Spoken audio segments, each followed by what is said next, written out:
Con Vilma Ripoll, dirigente de la izquierda. ¿Cómo te va, Vilma? Hola, gracias por la invitación. Y bueno, estoy en La Plata hoy todo el día de distintas tareas políticas y sociales y humanas, si querés. ¿De dónde venís? Contanos o comentámoslo en el aire. Sí, primero estuve en la movilización que hice, acompañando una vez más la movilización del reclamo salarial que hicieron los profesionales de la salud, los trabajadores judiciales y los estatales, centralmente, que por supuesto la gobernadora Vidal intenta ahorrar, congelándole los salarios o llevándolos a situaciones que son gravísimas. Por ejemplo, el de la salud, bajando a un porcentaje inédito el porcentaje de salud del presupuesto, el 5.5%, con un sueldo para un médico inicial, digamos, aproximadamente 27.000 pesos, o sea, de muy por debajo de la línea de pobreza. Y bueno, y después entonces ni siquiera encuentran médicos que vengan a los hospitales donde se trabaja con condiciones estructurales terribles, con condiciones sociales que los expone, y si te queda la guardia a la noche más, y encima con sueldos miserables. Entonces nadie quiere venir, entonces ni siquiera encuentran profesionales para cubrir, y aún así todo, ella les hace de chicle la negociación, obligándolos a salir una y otra vez a reclamar a la calle como si fueran, la verdad, como si fuera una exageración lo que pidieran. Lo demás, además, los estatales ni que hablar, en una situación también de sueldos miserables, y los judiciales también, no hay negociación. Entonces, bueno, primero estuve acompañándolos a todos ellos y después hice una visita a algunos de los trabajadores, porque no llegué a todos, porque viven muy dispersos, de los trabajadores de la línea este, que estaban los choferes, los 4 choferes que estaban presos, y ahora, producto de la movilización, se les dio cárcel domiciliaria con la posibilidad de salida laboral. Y ahí empiezan los problemas, porque estuve viendo que la salida laboral tiene que ser en blanco, si no, no los dejan salir. Imagínate, conseguir un puesto en blanco en esta época para un trabajador que injustamente fue detenido y que va a ser probablemente perseguido, ¿viste? Entonces, la verdad que indigna, y vos vas a ver la situación social que tienen, con un bebé, con un chiquito, ¿me entendés?, sin terminar de resolver el problema de la vivienda, con toda la familia ahí tratando de salir del desastre. Y entonces vos decís, bueno, la verdad, qué indignante que es, tipos que los persiguieron, los pusieron presos por luchar, y vos tenés una cantidad de privilegiados en este país, corruptos y no tanto, pero que tienen muchos privilegios, que viven otra situación social, que viven, nadie los persigue, y la verdad que tendrían que estar en cana. Esa es la verdad. Vilma, sabiendo que sos una gran militante del feminismo, el otro día estuve leyendo de que el 28 de mayo se vuelve a presentar el proyecto por la legalización del aborto. ¿Qué opinas? ¿Que va a prosperar en este año electoral o que se presenta solamente para que no pierda impulso?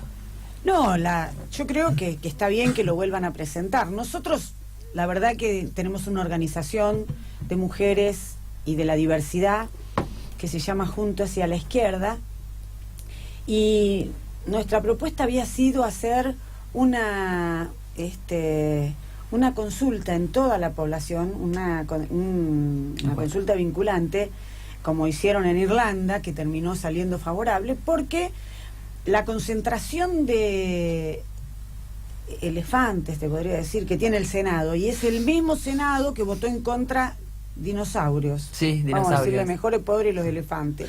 Los dinosaurios por lo menos no se van a ofender porque no quedan. No.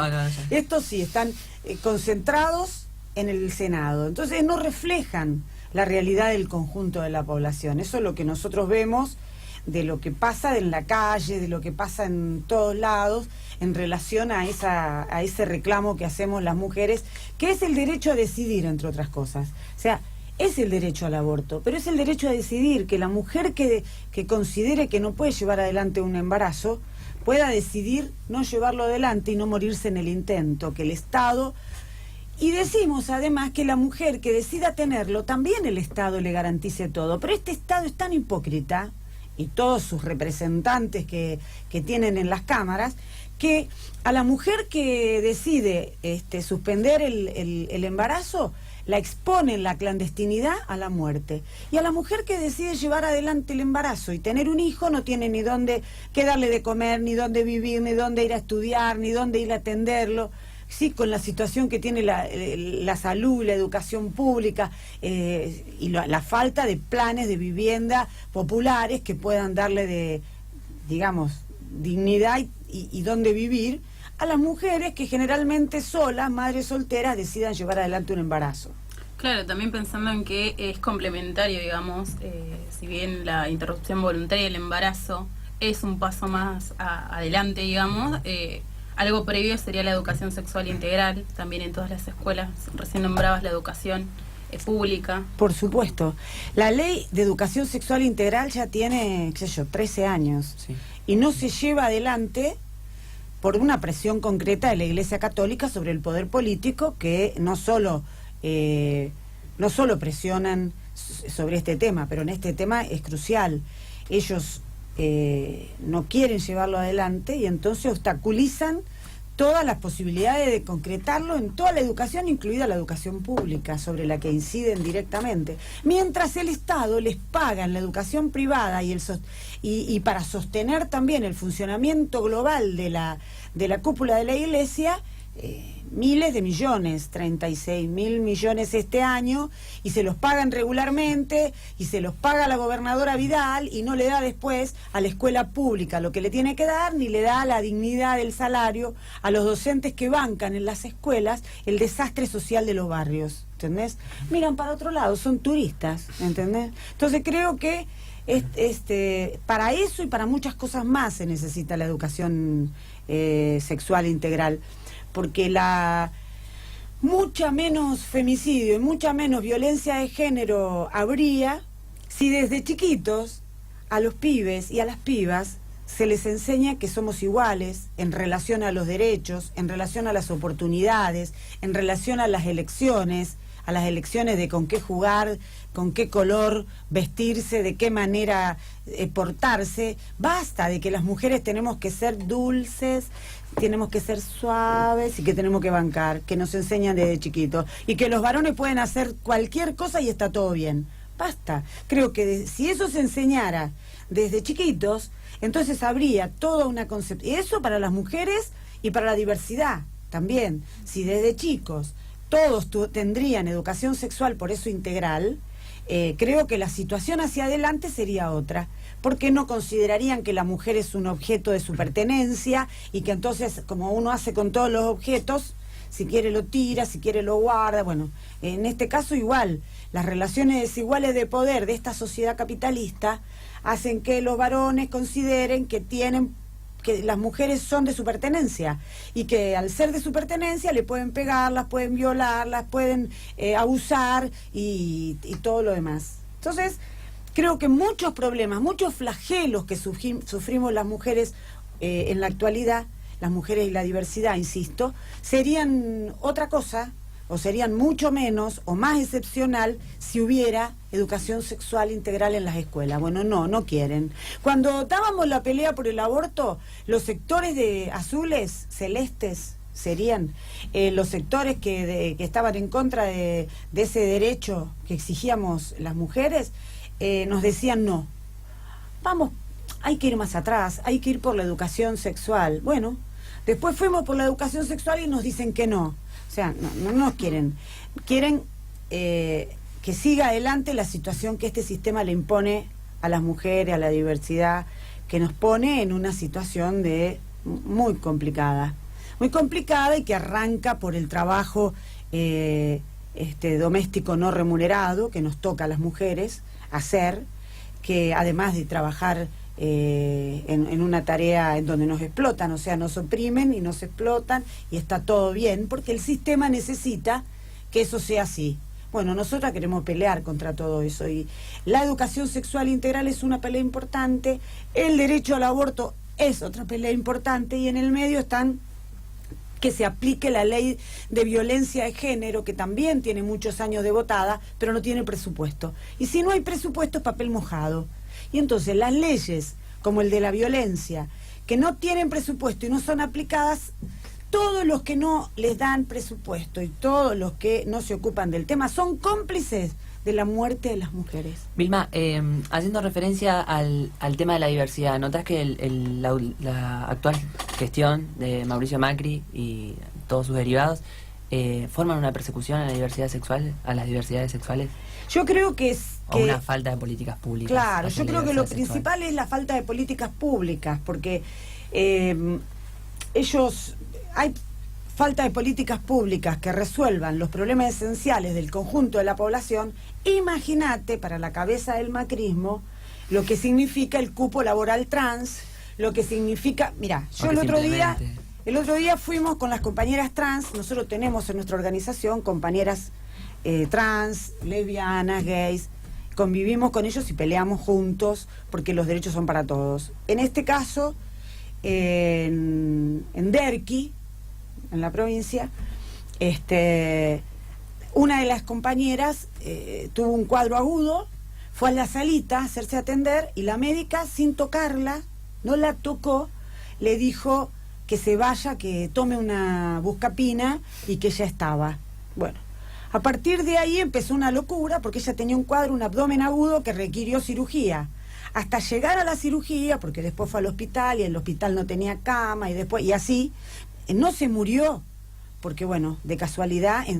Entonces, ¿qué hicimos? Hicimos un lío importante en la puerta de la salita, y porque tienen que saber que eso no lo tienen que repetir, ¿me entendés? Por supuesto sacaron a la médica, no nos íbamos a ir de ahí hasta que no nos mostraran que la sacaban, pero no queríamos dejarla sin trabajo, creíamos que había que educarlas. Entonces fuimos a la Intendencia de Pilar y le dijimos que queríamos reunión con el ministro la Secretaría de Salud, y que queríamos unos talleres de capacitación para que las compañeras travestis les enseñen a los médicos de guardia, médicos y médicas de guardia, que les enseñen el trato, cómo tienen que tratar a todos los sectores de la diversidad. Y que ojito, digo, si están filmando, que ojito que se les ocurra volverlo a repetir.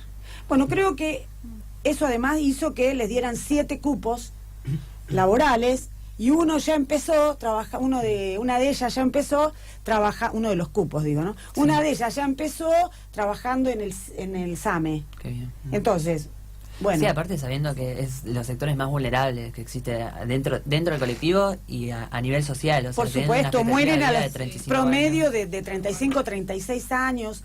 Los mismos que utilizan los servicios de las compañeras que están todas en la calle y prostituidas porque no tienen otra salida, son los que después terminan matándolas, golpeándolas, dejándolas. Mira, el mismo día que estábamos ahí haciendo el reclamo, una de las chicas le partieron la cabeza. O sea, es así, ¿me entendés? Pero ese es el criterio de me pertenece, entonces yo la uso, la tiro, le pego, le golpeo la cabeza, hago todo lo que me parece y está todo bien. Y la verdad, no hay quien las defienda a fondo de esa situación que las lleva a morir con un promedio de 36 años. Entonces eso hay que estar, me indigna, a mí me indigna, entonces vamos y tienen que aprender. No hay otra forma de que aprendan, porque no le preocupa a la Cámara de Diputados, ni le preocupa a la Cámara de Senadores, ¿te imaginás? No solo no les preocupa, se hacen los que, ¡ay, qué horror! Una travesti, y después las travestis te cuentan con cuántos de ellos salen de noche, ¿me entendés? Entonces uno no sale a decir los apellidos porque ¿para qué? Pero la verdad que se merecen que uno les saliera a decir. Sí, no, aparte no solo que tendrían que tratarlas como nos tratan a todos, sino que sabiendo que hay leyes que también las amparan y sabiendo que hay organismos, hay organizaciones que también las apoyan, a pesar de todo eso, siguen reiterando, humillándola, sacando de Bueno, sus pero por derechos. eso, todo eso es terrible. Pero y todo el problema de la violencia de género, a pesar de todas las campañas y todo eso, sigue subiendo. Ya estamos en más de una por día. Sí. O estamos en una por día sólidos, así. Porque la cuenta que hay es la de lo que sale en los diarios, pero vos vas a las provincias y sabés que hay muchos casos que no salen en los diarios, entonces no se conocen. Entonces, por eso es terrible, porque eso no se va a resolver, porque tiene que ver con este sistema. Este sistema necesita el patriarcado, porque para hacerte una explicación que para nosotros es la explicación de fondo, es que patriarcado, que es el sistema donde la que vale la voz del varón, y eso es lo que vale en la sociedad, hubo en sociedades anteriores, ¿entendés? Pero el capitalismo descubrió, para decirlo de una manera popular, que la utilización del patriarcado, que significa el trabajo doméstico no remunerado, la opresión de la mujer, la explotación de ambos, del hombre y de la mujer, en el sistema le podía producir ganancia. Entonces, se sacó una cuenta. ¿Cuánto valen las tareas que las mujeres hacemos en la casa, que es un promedio superior a 4 horas? ¿Cuánto valen si nos tuvieran que pagar por planchar, por lavar, por llevar a los chicos a la escuela, por hacer la comida, por ir a conseguirla o a comprarla? En esta época conseguirla, pues no conseguir para poder comer. Todo eso es el 30% del Producto Bruto, o sea, de todo lo que se produce en el país. Esa plata, ¿quién se apropia? Se apropian los patrones, los empresarios, los que no le pagan al marido por la tarea que la mujer hace. Entonces, esa apropiación significa, por esa apropiación sostienen el sistema. Si nos tuvieran que pagar eso, el sistema no sería viable porque es un 30% más.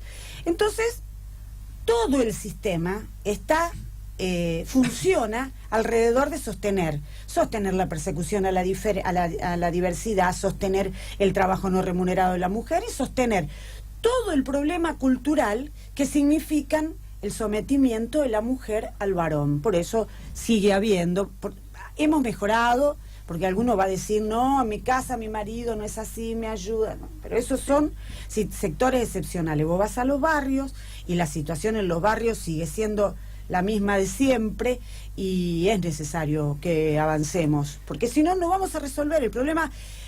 Mientras exista esta sociedad capitalista con estas características, estos problemas no se resuelven. Y la Iglesia ni que hablar, que es la cómplice número 1 del sistema que lo sostiene desde el púlpito, porque les dicen a las mujeres, ustedes tienen que hacer lo que los maridos les piden hasta la muerte. Por favor, ¿me entendés? Entonces, justamente por eso nosotros creemos que hay que separar a la Iglesia del Estado. Basta de que la Iglesia reciba del Estado la plata que no le dan a la educación pública. Basta de sostener que cada cual crea lo que quiera, la más amplia libertad de creencia, pero que cada cual se pague su cura. ¿Está bien? No que nosotros le paguemos los obispos, los curas, para que hagan como Aguer, que hasta que se jubiló, vivió militando en contra de los derechos de todos nosotros. Nosotres, como se dice ahora. Entonces es muy importante saber que eso es así, que la Iglesia Católica les hace la tarea y que a cambio de que les hace la tarea, el Estado paga plata que no tiene para pagarnos a nosotros. Vos, los pibes, los días de lluvia no pueden ir a la escuela porque en la provincia de Buenos Aires o no llegás porque es un barrial y está inundado, o no podés ir porque tenés las paredes electrificadas, o no podés ir porque suben las napas y no tenés ni agua para tomar ni agua en el baño. Entonces, viste, basta. Vilma, hoy ya hablaste un poco de la Iglesia, hablaste de los empresarios, hablaste recién un poco del capitalismo. ¿Cuáles son los poderes fácticos que hoy digitan en nuestras vidas y cuál es la relación entre este gobierno, el gobierno kirchnerista y para vos el gobierno que debería venir? Sí, creo que estamos en una situación agudizada de favorecer, en el sentido de favorecer a los poderes económicos todos, empezando por el Fondo Monetario Internacional. Es decir, haber ido a buscar al Fondo Monetario Internacional y traerlo, instalarlo, es una catástrofe para nosotros como país, una catástrofe, una verdadera otra que una catástrofe natural. Eso parece hasta una maldición divina haber traído el Fondo Monetario. ¿Por qué? Porque ahora las exigencias de cumplir con el Fondo Monetario, la verdad, nos hace que si en el próximo periodo que hay que empezar a pagar, porque a partir del año que viene hay que empezarle a pagar todo lo que pidió el macrismo, que fueron miles de millones de dólares, como nunca, pidió como nunca, si de verdad se empieza a pagar, el país no tiene futuro. Nosotros no tenemos futuro, no va a haber posibilidades de conseguir. ¿Por qué? Porque es más del 80% de todo lo que se produce, lo que se va a pagar. Ahora mismo estamos pagando 20.000 pesos por segundo de intereses de la deuda que contrajeron los anteriores, porque de verdad el kirchnerismo también pagó, fue pagador serial, como dijo Cristina, y pagó y quedaron debiendo 200.000 millones. Pasa que ahora ya estamos en 380, 400.000 millones, que si los pagamos, por eso nosotros creemos que el hilo conductor que diferencia a un sector político del otro, por supuesto hacemos la diferencia del desastre que generó este gobierno, pero ahora el hilo político es qué posición tiene cada uno alrededor del Fondo Monetario y la deuda externa. Y lamentablemente, o no nos sorprende, pero todos plantean que todos plantean que hay que renegociar y seguir, porque la renegociación de la deuda es pagarla. Entonces, renegociar es decirle, bueno, te la voy a pagar un poco distinto, pero te la voy a pagar. ¿Y con qué se paga? Se paga con trabajo argentino, se paga con los pibes que no tienen ni trabajo ni estudio, se paga con los presupuestos, porque, fíjense, el presupuesto del año 2019, que tiene también un altísimo monto de pago de deuda, es un presupuesto que tiene recorte en todos los presupuestos sociales. Lo primero que recortan la ciencia, la tecnología, la salud, la educación, y no hay un peso para trabajo. Entonces vos tenés una catástrofe social brutal que se agudiza cada día, y el presupuesto no lo votó solo el macrismo, porque el macrismo no tiene mayoría propia, ni en el Senado Nación, ni en la Cámara de Senadores, ni en la Cámara de Diputados de Nación, ni en el Senado provincial, ni en la Cámara de Diputados de la provincia. Entonces hubieron complicidades políticas del PJ que les votaron con la excusa de la gobernabilidad los presupuestos, diciendo, ay, no se puede vivir sin presupuesto. Es mentira, porque Cristina una vez no se lo votaron y siguieron adelante, y ¿qué haces? Vivís con el anterior y modificás los montos y se terminó, pero le das una pelea que le hace modificar las políticas activas que están en el presupuesto. Bueno, no, votaron. Entonces, digo porque llaman a la unidad de todos los sectores, sí, de todo lo que votaron el presupuesto de Macri que nos llevó a este desastre. Y entonces quiero que eso uno no lo puede perder de vista cuando te dicen, sí, hay diferencias, pero las centrales que tienen que ver con qué se hace con el FMI, qué se hace con la deuda externa, qué se hace con la banca y el comercio exterior. Por ejemplo, la fuga de divisas, de la cual todo el mundo se horroriza, porque hay tanta plata afuera casi como debemos de deuda, ¿no? Entonces, y no se quedan acá para hacer emprendimientos productivos, brotes verdes, diría el gobierno, para que tengamos trabajo, los jóvenes, todos, los jóvenes, los de mediana edad, todos, nadie consigue trabajo. Entonces, toda esa situación de salida de la guita pasa por los bancos. La banca es la que hace todo el negocio de las LELIC, que es la plata del sistema financiero que va y trabaja con... Entonces tenemos tasas que son impagables, uno no puede sacar ni un crédito de nada, ni siquiera los créditos del ANSES que metieron con el 50 y pico % de interés, con la misma plata de los jubilados, le prestan a los jubilados con un interés brutal. Toda la plata, esa se la llevan en carretilla a los bancos, toda la plata, porque vos vas y ponés plazo fijo y te pagan no sé, 30, 40% el plazo fijo, eso se modifica, pero más o menos, y ellos están cobrando 70, 75 hoy. Entonces, esa es la diferencia. ¿A quién se la queda? Los bancos. ¿Quién le permite sacar la plata? Los bancos. Entonces, para nosotros hay que nacionalizar la banca y cortarles el chorro para que haya control social dentro del banco que no permita ese tipo de negocio y ese tipo de salida de guita para afuera. Que ¿quiénes son los que sacan la plata para afuera? Los grandes empresarios del país, no otros. Nosotros, ninguno de nosotros tiene condiciones de sacar para afuera más que la planta cuando llueve. Entonces, digo, ¿no? Entonces, eso por un lado. No dicen que hay que nacionalizar la banca, no dicen que hay que nacionalizar el comercio exterior. ¿Por qué nosotros hay 5 o 6 grandes cerealeras que manejan la salida de el principal producto que tenemos para exportar, que son los cereales? Bueno, ellos deciden el precio y ellos deciden con declaración jurada que el Estado, decirle al Estado cuánto sacan. ¿Te imaginas el choreo que significa que haya declaración jurada sin presencia del Estado? Bueno, pero aparte de eso, ellos deciden, por ejemplo, del trigo, cuánto sale y cuánto se queda. Y de ahí le ponen el precio al pan. ¿Por qué? Porque ellos no quieren perder plata, y entonces la plata que ellos cobran en el exterior de la venta de trigo, quieren que esa misma plata valga el trigo acá, porque no quieren perder, porque no consideran que el consumo popular, el consumo del pueblo, del lugar donde se está cosechando el trigo, tiene que ser favoreciendo el consumo. No, tiene que ser favoreciendo la ganancia. Fueron lo mismo que los tarifazos. Hay que nacionalizar todas las tarifas, el agua, la luz, el gas, todo, como la tuvimos alguna vez, con control social, para que no las usen para chorear, porque son profesionales del choreo en todos lados. Entonces, nosotros creemos que tiene que ser así, que hay que nacionalizarla, y entonces las tarifas tienen que ser sociales, tienen que ser de un derecho humano básico. ¿Cómo puede ser que a esta altura, como a los pibes del recién vi, a los pibes de la línea les cortaron la luz y el gas? ¿Entendés?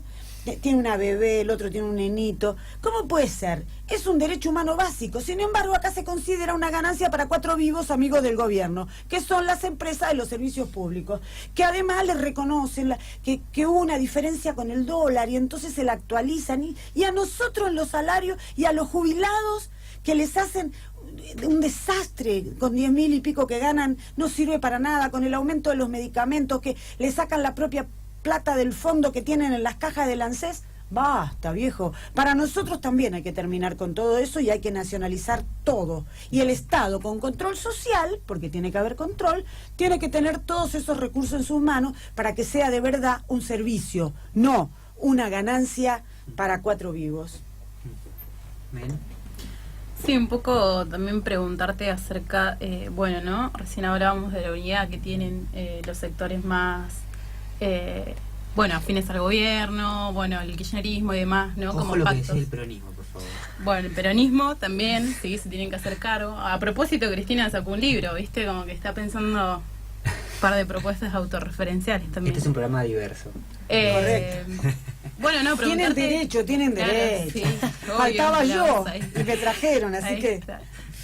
Sobre la unidad de la izquierda, por ahí preguntarte No, qué piensan. justamente, mira, creo que es una necesidad más que nunca. Nosotros desde el MST, que es mi organización, la venimos planteando desde hace mucho tiempo, de que es una necesidad, pero creo que ahora, frente a esta crisis, los únicos que planteamos esta salida de fondo somos la izquierda. Entonces no puede ser que estemos dispersos, cada cual en su organización, y que no nos podamos unir. No existe ningún obstáculo que no sea pensar que tengo una cooperativa electoral y no quiero repartir, o algo así, que no explique por qué no nos podemos unir. Nosotros tuvimos reuniones con los compañeros y creemos que se puede avanzar.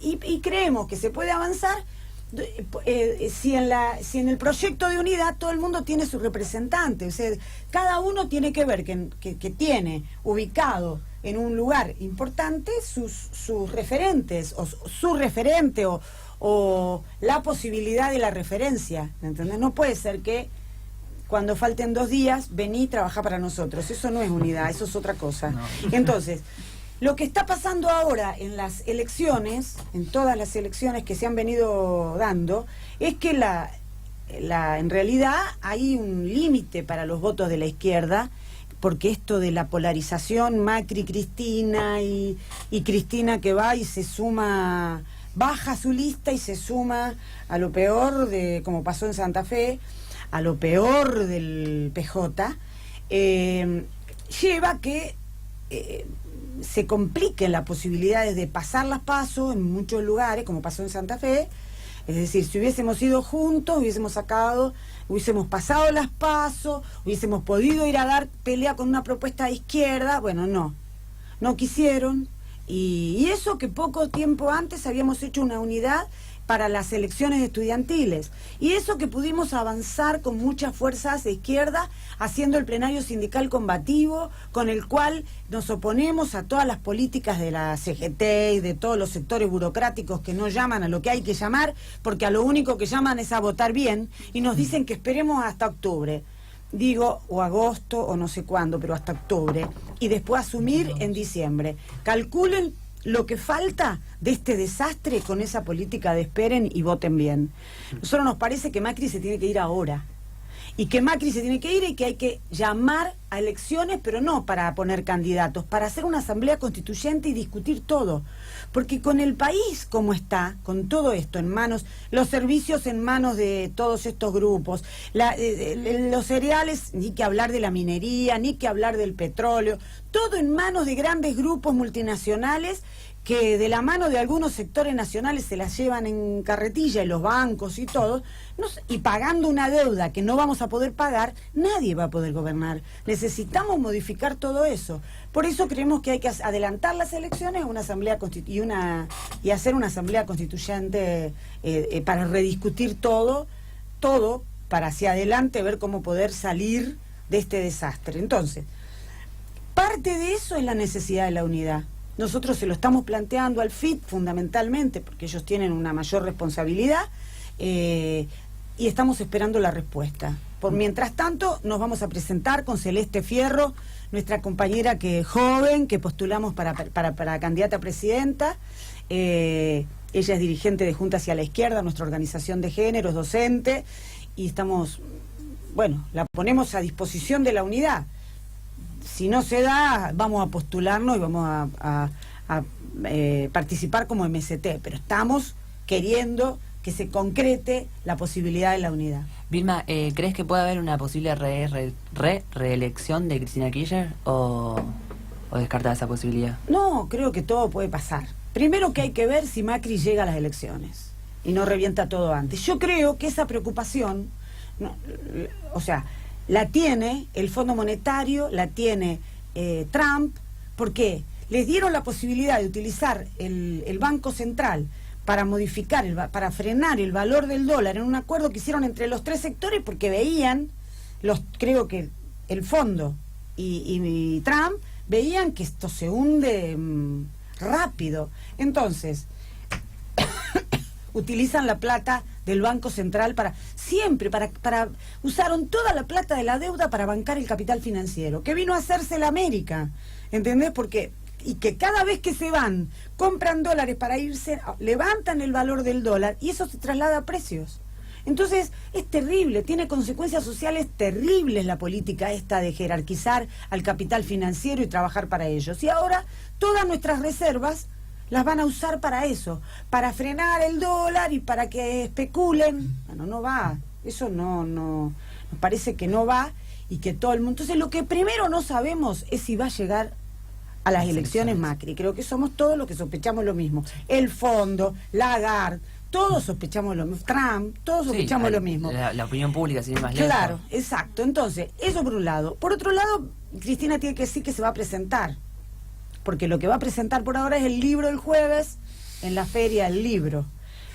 Vamos a ver cuándo dice que se presenta efectivamente. Si se presenta, probablemente, y se unifica el peronismo y se dan otra serie de condiciones, puede ser que esté planteada la posibilidad de que ellos vuelvan a ganar. Nosotros vamos a dar pelea, porque nos parece que alrededor de los problemas esenciales no difieren hacia adelante. Y si no difieren y van a pagar la deuda, no es lo mismo el gobierno de Kirchner con todos los precios de los cereales por el cielo y una situación recontra favorable en Europa y afuera. Ahora hay crisis, vuelven las crisis mundiales. Acá hay una crisis que se cae todo a pedazos. Entonces, el PJ gobernando sin plata es Alicia Kirchner.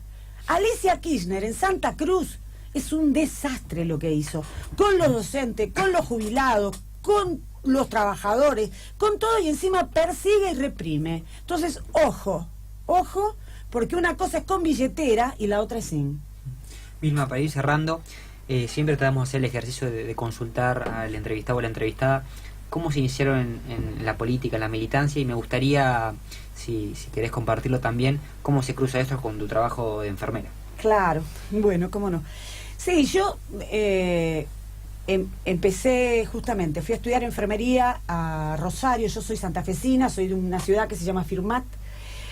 Fui a estudiar a la Universidad Nacional de Rosario enfermería, y ahí conocí al Partido Socialista de los Trabajadores antes de la dictadura. Y se dio una situación muy especial, que fue la huelga de Villa Constitución. En esa huelga, Lorenzo Miguel y la UOM, para requebrar la huelga de las fábricas de Villa Constitución, que eran 3 grandes empresas metalúrgicas, les quitó la obra social. Entonces, les quitó la obra social, y los compañeros del PCT me dijeron si yo no quería ir con ellos a atender a los obreros a la casa de noche, cuando se hacía la tardecita, porque ya habían empezado a actuar las 3A y a matar obreros, incluso compañeros míos. Entonces íbamos de noche, rotábamos la casa donde atendíamos a las familias y a los obreros enfermos, y llevábamos al Hospital Centenario de Rosario a los que encontrábamos descompensados, y hacíamos esa tarea. Y a partir de esa tarea me ligué al Partido Socialista de los Trabajadores, y nunca cambié. Siempre. Yo era presidenta del Centro de Estudiantes, y después era delegada del PAMI 1 de Rosario, la primera institución que hizo el PAMI propia. Y después me tuve que exiliar, por supuesto, porque después de empezar a militar y haciendo de todo, yo era como soy ahora, más joven encima, imagínate. Entonces, bueno, eso me hizo que me fueran a buscar, no me encontraron, entonces tuve esa posibilidad, porque a otra piba que trabajaba con nosotros ahí en el departamento de enfermería la encontraron y se la llevaron, y a mí no, y entonces me pudieron avisar, y entonces me exilié. Y me fui a Colombia, estuve en Colombia 4 años, y después volví, y empecé a militar en Buenos Aires, porque todavía me buscaban en Santa Fe. Tuve que quedarme clandestina acá hasta que volvió la democracia y fue Malvinas y todo eso, y bueno, y empecé a trabajar y a militar. Nunca dejé de militar. En el exilio nosotros nos exiliábamos yendo a militar en partidos hermanos que nos recibían en el exilio, a diferencia de los otros sectores, de la guerrilla y eso, que se exiliaban como podían los compañeros. Nosotros no, nosotros nos exiliábamos organizados y trabajábamos y militábamos como si fuera que estuviéramos acá. Y bueno, creo que... Y después seguí militando siempre en la misma corriente. No hago la gran Patricia Bullrich, que además de ocuparse de las Taser ahora, de las Taser, no sé cómo le dice... A las pistolas que aprobaron. A las pistolas que aprobaron, y además de decir que qué bueno sería llevarlas al Posadas, porque entonces en vez de que esté la gendarmería con armas, le podés dar esas y los paraliza a los trabajadores que defienden en la salud pública, a la cual ella nunca fue, ¿me entendés? Ella ni ninguno va a la salud pública. Por eso nosotros decimos que una ley que se necesita es la obligación de todos los políticos y sus familias de ir a la escuela pública y al hospital público, y por supuesto ganar como una docente. Entonces van a empezar a entender, bueno, a Macri, empezando por Macri, a entender qué es lo que está viviendo la gente. Para nosotros eso es esencial, porque viven en una burbuja, no les importa nada, tienen los problemas resueltos, y a los que ponen de diputado no solo viven como ellos, sino que además se la llevan. Entonces basta, creemos que basta. Vilma, yo te quiero hacer una última pregunta. antes de salir al aire, entramos en una discusión de a ver si quién miraba Game of Thrones, no sé si ubicás la serie. Sí, pero no la miro. No la mirás. Porque la verdad que chicos, cuando perdí. dijo Cristina no, pero no reivindico no verla. No, obvio. Porque el problema que tengo que alcanzo a ver algunas, pocas. Sí, Entonces, a veces elijo ver películas, pero pocas veces, porque tengo tanta actividad. Y Macri se encarga de que no vea ni Games of Thrones ni nada, ¿me entendés? Porque es tanto lo que hay, tanto lío el que hay de los trabajadores Macri y la CGT, que se duerme, que es PJ. La CGT, que duerme la siesta y que le hace la tarea a Macri de no llamar a nada y no resolver nada, mientras hoy están por desalojar a los trabajadores de Electrolux en Rosario. Hoy están los trabajadores todos acá reclamando. Hoy, ¿me entendés? No sé qué esperan ellos y tampoco los demás, es que brillan, hacen una marcha y ahí pararon. Ahora hay que votar. No es así. No es así, porque no vamos a llegar, ¿entendés? Con la cantidad de despidos y la situación social que hay hambre. Yo tengo comedores, nosotros tenemos un movimiento de desocupados, tenemos muchos comedores, ¿me entendés? Entonces la situación en los comedores muestra que la gente está desesperada. Ya empieza a haber otra vez lista de espera. Nosotros no hacemos lista de espera, porque nos parece que o abrí otro comedor, porque lista de espera para comer, pensá, ¿me entendés? Pero eso lo tienen que pensar los políticos, que van y calientan sillas, ¿me entendés? Y ahora se enteran de qué pasa, que hay hambre cuando vienen las elecciones. Después los trabajadores que salen a pelear, salen solos o acompañados por la izquierda. Entonces, bueno, volviendo a las películas, veo pocas. Bueno, porque yo llego y estoy muerta.